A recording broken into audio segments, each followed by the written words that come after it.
No. Rob's Top 50 Board Games 2014. Say the road, the way love lies. He's singing, he's entertaining. This is Cardboard Children, this is Rab Florence. I'm being directed by my daughter Hope. We are bringing it down to a finish. That was a weird noise. Hear that? What's that button? Going today from number 20 down to number... I should have said the Wind Waker. That's a video game. You can't shout video games out in the middle of a board game countdown. Yeah, but The Legend of Zelda Wind Waker is a good game where the big bull comes in. Don't do a video game review. She's doing a video game review. Don't talk about video games while we're trying to do 20 down to number 11. Board games. Don't worry, folks. Let's see what's on the list. Video games. Folks, I'm not going to lie to you. I was up until 4 in the morning last night. You better not, or your nose will grow long. Exactly. I was up until 4 in the morning last night watching a WWE pay-per-view. So I'm very tired, a bit shattered. Let's get through the list. Let's just do this candid, straight talking to you, man. Let's just keep it simple. Number 20. It's Magic the Gathering. I don't need to pull out all the cards and show you. You know what Magic the Gathering is, didn't you? You know what Magic the Gathering is. I don't know. You don't know what Magic the Gathering is? Well, it's a card game. It's one of the greatest games ever designed, right? And a lot of people get really obsessive about it. You know what obsessive means? It means you're like that. And you just want more, give me more. Yeah, like I do with soft toys. Like you do with soft toys, exactly like that. Now, Magic the Gathering is a great game, a very, very, very important design, a design that has informed so many other designs. I was never crazy into it, I never got all that obsessive way like she does with her soft toys. I just have a load of cards, a bunch of cards, I can mix and match them, and I can always play. I can play casually and have fun with it. Magic the Gathering is a great game, are you kidding me? How could that possibly not be on my list? Right there. At number 20. Dad, why is the... You know the game where you're in the desert and your ship breaks down and you have to find all the parts? That's a great game. Forbidden Desert, that is a great game. There's a recommendation straight from Hope there. Co-op game, Forbidden Desert. Recommended. At number 19. Number 19 on my list is a co-op game. Now, I'm not a big fan of cooperative board games really. They're not really my thing. I like to be competitive. I like to go at it with other players. However.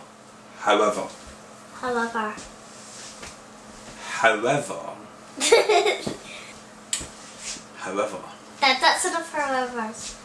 Ghost Stories. Yes. The Ghost Stories is an amazing game and an amazingly difficult game. I mean, it's really, really challenging. And you could probably play this with your friends numerous times before you get to the point where you can beat it. What is that, Dad? It's really challenging. There's a lot of strategy involved, a lot of quick thinking, a lot of changing plans on the fly.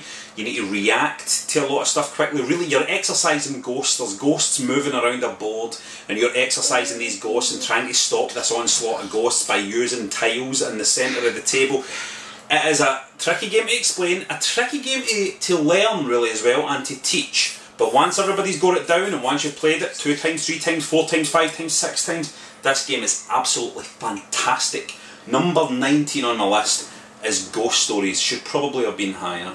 At number 18, this is a heavy one. Warhammer Quest. Warhammer Quest. It's a dear departed Warhammer Quest. I'm a big Games Workshop fan. I love Games Workshop stuff. And this is just a masterpiece. Out of print, you would have to find it on eBay or something like that. There's always rumours flying about that they might reprint it. Let's hope that will happen someday. But basically what it is it's a dungeon crawling system where you don't need a games master because the game kind of runs all that stuff for you. What I love most about it is it has all these crazy rules where in between adventures you can go back to towns and you can catch diseases and you can gamble and you can get married and your wife can die and there's crazy stuff happens here. Crazy stuff like at the start of the game whoever goes first is who has the longest ears. That's crazy. Yeah. The cool thing about Warhammer Quest was it was designed so that you could use Citadel, you know, Games Workshop's miniatures to expand the game out and stuff like that. It's a cracking game. cracking combat. I think it's on iOS actually. There's a version of Warhammer Quest on iOS, so you can play it on your iPads if you so wish to do something as dull as play a board game on your iPad. Warhammer Quest is my precious number 18. You just kissed your board game. I did. Now you're kissing cardboard.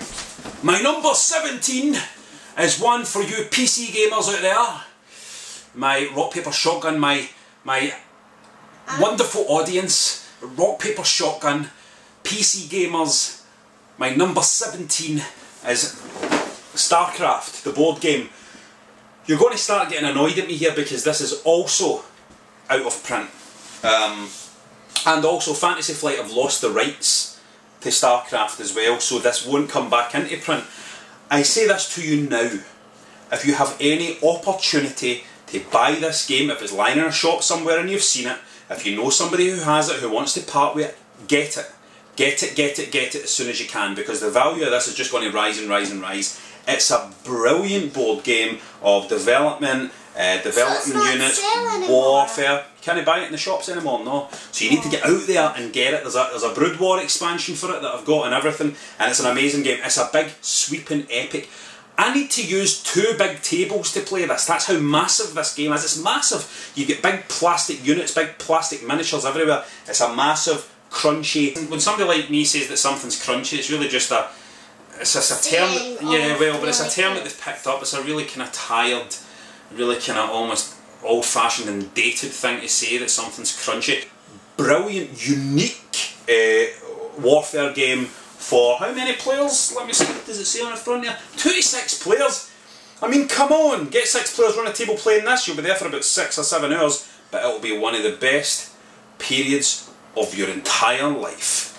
That's Starcraft. At number 16, there's been a lot of talk recently because Game of Thrones is a very popular television show right about now, popular book, popular television show, a lot of actors running around, a lot of LA fitness models and stuff running around pretending to be in the olden times with very clean clothes. Very popular at the moment, and so a lot of people are talking about the Game of Thrones board game, which is a good game, a strong game of diplomacy and backstabbing and betrayal. My number 16, forget about Game of Thrones, is if you're that type of person that likes the Game of Thrones board game with the backstabbing and the betrayal and the intrigue that's in that game, you should be playing. Dad, look at my cape. Beautiful cape. This is very fitting. People wore capes back in these olden times, back in the Jesus times and all that patter. Warrior Knights. Now, Warrior Knights is Fantasy Flight board game. This edition here, beautiful edition here. There was an older edition many years before, which was also great, but very long. This is also very long, but this game is incredible. A player can be the Pope. Players have armies. Players move around the map with their armies. Players make deals and they make pacts. There is laws that you can pass. You can pass these laws. You can pass laws that really screw up all your opponent's chances. You can get really angry. You can shout and bawl. People will be standing up at the table because they get backstabbed. People will be raging. The power will be flying everywhere, man. People will be absolutely raging at him, man. This is where the real intrigue is. Game of Thrones, beautifully designed wee game, quite tight. But this feels like a wide-ranging, epic game. So many moving parts, so many different things going on. Every time you play it, it's like a story you need to tell. The artwork is all completely beautiful. There's an expansion that makes it even better than it is. I love Warrior Knights. I absolutely love it. It's why it's my number 16. It's a game of medieval warfare and diplomacy. And it is, it's a thrill. There's nothing else like it. There's nothing. And look at that cover, man. Look at that guy. I'm gonna betray you. You're getting betrayed. He's gonna pass a law that means all your armies need to disband. That's the kind of thing he'd do.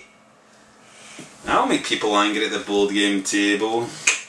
My number 15 is Descent. It is Descent, you're right.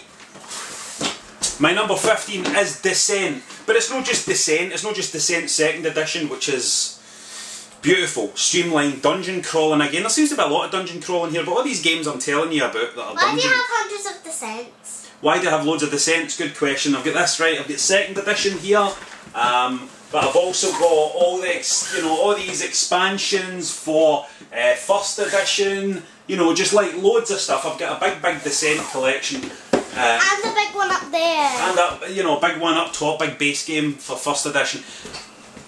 Descent gave me some of my greatest board game experiences of my life ever. Staying up to 4 or 5 in the morning. Me, Joanne, Richard, Kenny, Louise, not you, you weren't staying up. 5 in the morning, and I'm telling you, we would go to bed angry at each other, and I would be the overlord. One of you has to be the baddie, and I would be causing arguments, and I'd be spawning monsters. And when I was seeing people getting tired at 3 in the morning, I'd be spawning monsters everywhere, and they leave the dungeon, having to stay up to 4 and 5 in the morning, and it was serious stuff. The best fun I've ever had in my life. Sometimes we could have swung punches at each other. Then Descent 2nd edition comes out and cleans up all the rules. I don't like the sound of this rough game. It's not a rough game, it's a great game, but it had very rough rules. It had a very rough rule book, Descent 1st edition. Constantly we were like, oh, we were playing that wrong, oh, we're playing that wrong, and then the designers were going, hey, listen, we wrote that bit wrong, we wrote that bit wrong, oh sorry, we screwed up that rule, we screwed up that rule, everything getting fixed. It was a mess, it was a shambles, but what a thrilling shambles it was. I loved Descent. Descent 2nd edition comes along. Is this all true? Yes, this is all true. Descent 2nd edition comes along. You can use all those monsters, and Descent 2nd edition cleaned up rule, works beautifully. All these stupid stuff about spawning in line of sight all cleared up. Beautiful scenario play system. The expansions that are coming out for it are great. It's just a great thing to get into. If you've got a group of pals that can meet regularly to play games, you should have Descent. My number 15. My God, can you see how passionate I am about Descent? Can you see your father's passion? Yes. Number 14. We're still in the dungeons. We're still deep in the dungeons, and man, it is getting hot in here, and no, we're in the dungeons. But things are about to get real. Things are about to get really real now. Thank you. You want to talk about dungeons? Do you want to talk about dungeons? No. Let's pretend you do want to talk about dungeons, so I'll go, you want to talk about dungeons? Go, yes please, let's talk about dungeons. You want to talk about dungeons? Yes. You do want to talk about dungeons? Yes. How much do you want to talk about dungeons? Brazilian Pilcano, I just mean so fabby boobies. Sissies. Fabby boobies? So Dungeon Quest, either this edition or that edition. Or that edition. Let me tell you here, Dungeon Quest is a harsh game. You enter the dungeon, you draw tiles that tell you what rooms you're entering. Sometimes it's a trap, sometimes it's a room with some treasure in it, sometimes you're making rolls as you're entering these rooms. Sometimes it's monsters? Yeah, sometimes it's monsters. 4 players entering from different corners of the dungeon. Big swinging traps, pendulum traps, monsters to fight. Can you even survive, perhaps? If you get into the middle, there's a sleeping dragon. I've played this. You've played this. And do you remember what happened when you played it? What happened at the end? I got trapped in. You two, not brave. I stayed in because I was very brave, and you two weren't very brave, and you just left. So when you play it, the reason is if you won, you can go out the door. But I stayed in. At number 13, it's Lords of Waterdeep. See, you thought it was just all dice rolling and stuff this time, didn't you? Dungeons and... well, there are dungeons here. It's a Dungeons and Dragons themed Euro game. It's worker placement. It's such an easy game to learn. 5 minutes. 5 minutes and you've explained it to everybody. And actually that compelling wee theme makes it work really well. It doesn't feel so much like you're just moving cubes around. You place one of your workers out. He recruits some wizards and some warriors. You do quests. You score points for the quests. You all have a secret lord who you're trying to please. It's a very, very clean, very, very elegant game. Plays really quick. Plays great with 2 players. Plays great with 5 players. I think it's just a magnificent game, man. A brilliant game. A brilliant game. Has an expansion as well called Scoundrels of Skullport, which makes it even better. It introduces this corruption mechanic where you can do lots of little tricksy things, and there's a nice little corruption track that can penalise you and stuff. It's just a great game and really simple. Like, always simple, always clean. and I really like the art. The art's beautiful, that nice Dungeons and Dragons art. I really like how, you know, it makes sense to do this magical quest that you would need a lot of wizards. I like how you can build buildings and stuff like that. It's great. It's a great game. It's Lords of Waterdeep. It's just a total no-brainer for me. My number 13. I like wizards. My number 12 is the best pirate-themed game. You know, pirates. Talia. Talia is an incredible game. Everybody starts with some characters, cards, some money. Your characters, you choose when to play them, and they all have powers, right? And everybody has the same ones at the start of the game. And so it's all about timing, it's all about when you use certain characters, when you hold them back. Not a difficult game to learn. You play this game one time through and it all clicks in your head and you go, oh man, this is amazing. It kind of feels like it isn't going to be anything. We just choose a character and really kind of play a card, set a card down, is that really it? But once you realise the way all these different pirates work with each other and against other players, it's incredible. You're bringing pirates back from the dead, you're stealing money from here, you're kidnapping this one. It's amazing. There's so much going on in this simple, elegant wee game. And it's so funny as well. There's a lot of funny moments in it. I really recommend it. I'm not going to talk about it too much because I want you to go and discover it for yourself, really. It's Talia, my number 12. A game I really love, and really it's very unlucky not to be in my top 10. That's how much I love it. Great game. At number 11. Well, some of you will be surprised that this game is not in my top 10. You know, it just... Why is it not in my top 10? I love it so much. I don't really know why it's not in it. It shows you how good my top 10 is when this game is not in it. It's King of Tokyo. King of Tokyo by Richard Garfield, same guy who designed Magic the Gathering.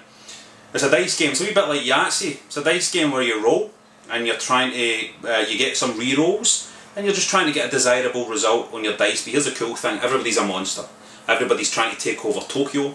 Everybody can attack each other with their dice. Everybody can collect victory points with their dice. They can collect energy that allows them to get little power-up cards and stuff like that. And you either knock out all your opponents by beating them up, or you score enough victory points to win the game. But it has the coolest thing about it is the fact that when a monster goes into Tokyo, he can attack all the other monsters. But when he's in Tokyo, all the other monsters attack only him. So there's always this kind of King of the Hill thing going on. It's a cracking game, man. It's a cracking game. And very light, so you can just pull it out, you know, a casual get-together with your friends and say, you want to play King of Tokyo? It just missed my top 10. And that should make you excited to hear what my top 10 is going to be. Because all of those games are good enough to beat out things like King of Tokyo, things like Magic the Gathering, things like Descent. Things that are very special to me. So be there for the next part of the list. Hope, I want to thank you for directing me so well in this part. You are a great daughter, but better than that, you're a great director and colleague. Folks, thanks for watching. Go out there. Stay dicey. And stay very dicey. Was that too much, that kiss? Or do you think that's nice? Do you think they will like that? I like that. They'll like that, wouldn't they? I want for you as well. Is that for me? No. Rab's Top 50 Board Games 2014.